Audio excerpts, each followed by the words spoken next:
Hello, I am Natalia Guerra, Economic Affairs Officer working in the Investment Promotion section of UNCTAD. Welcome to this video on policy advocacy, part of the UNCTAD video series on investment promotion and facilitation. Policy advocacy embraces efforts effecting changes in regulations, laws, government policies, and their administration. Policy advocacy can be seen as having three major functions in terms of overall national development: shaping the investment climate to attract greater and quality inflows of foreign direct investment, promoting policies that allow greater benefits to be extracted from that foreign direct investment, and building or strengthening competitiveness. Advocating policy in areas such as simplification of business procedures, taxation, education, infrastructure, and labor policy to foster decent and inclusive work could improve the host country's fundamental competitiveness. On this occasion, we have partnered with Invest Qatar for them to share their know-how on investment policy advocacy. Enjoy the video. Invest Qatar connects global investors with profitable business opportunities that contribute to their long-term prosperity and advancing Qatar's economic growth and diversification goals across various sectors. IPAs play a vital role in advocating for an investor-friendly environment. As intermediaries between investors and policymakers, they actively shape policies that promote economic growth, stimulate job creation, foster innovation, cultivate an attractive investment environment, and thereby improve the overall competitiveness of a country.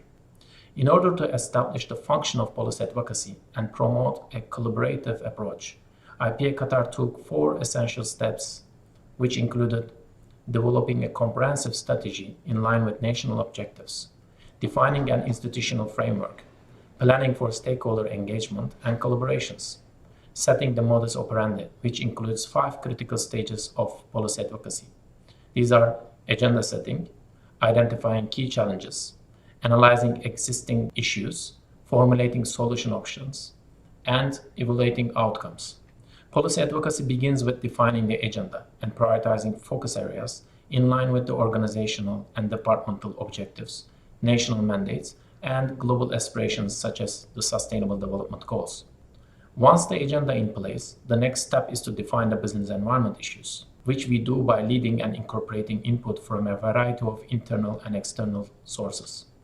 We conduct periodic surveys of investors to capture their experiences and gain valuable information on the challenges they may face and areas for improvement.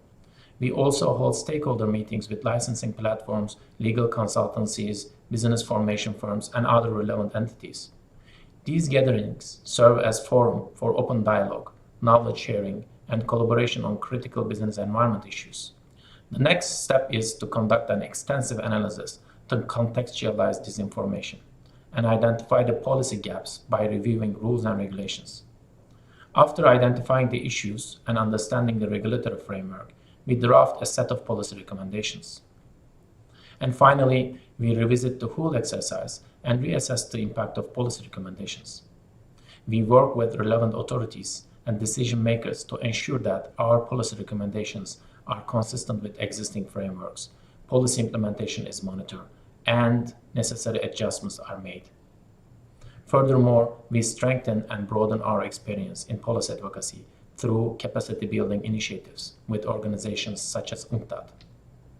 Using this structural approach, we have produced critical outputs over 2 years, which have been well received by authorities. One of the core exercises that we suggest for IPAs is the Annual Business Environment Letter. Annual letter is a detailed assessment of the investment climate of a country, and it is usually submitted to the national responsible authorities. We have produced 2 editions of this detailed letter, which covers all the reforms and recent policy developments regarding business environment, investment climate related issues, and policy recommendations and solution options. The annual letter relies on all the outcomes of the studies we produce over the year, including the Business Environment Survey. We conduct a comprehensive survey on the potential and existing investors to identify the key factors and challenges for FDI. The improvement of the business environment is relative to peers and a never-ending exercise. Therefore, we need to continuously monitor the country's positioning across its peers. We do this by the competitiveness report, which tracks and benchmarks the country's global ranking across hundreds of indices and indicators. This process has implemented notable reforms in various areas of the business environment, especially immigration, business setup processes, and transparency. Through continuous efforts in these domains, we aim to enhance Qatar's business environment and ensure sustained economic development in the country. IPAs should follow a structured policy advocacy approach to drive the change in the investment ecosystem, and this kind of platforms help IPAs to learn from each other. This video is part of a series of pedagogical videos on key elements of investment promotion and facilitation for sustainable development. You can check for the other videos on our website, sustainablefdi.org. Thank you for watching.